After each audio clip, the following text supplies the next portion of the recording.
Here's what you'll find inside the box: the mounting bracket, a bag of screws, and the access control thermal camera. Align both sides of the mounting bracket together and fasten it with the 4 screws provided.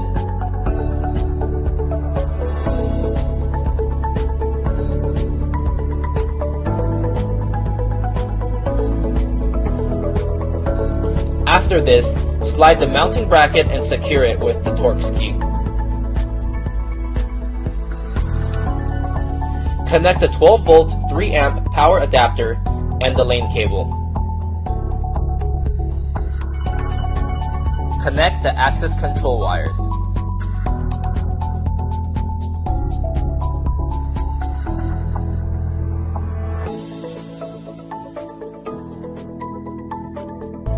Set the default IP address to 192.168.1.88. Install plugin and set password. You can manually take photos of each person, or you can upload an image directly from your computer. You can also manually adjust the thermal threshold at which it will read an abnormal temperature. Use the access control thermal camera anywhere where security and the spread of diseases is a vital importance to your business's operation.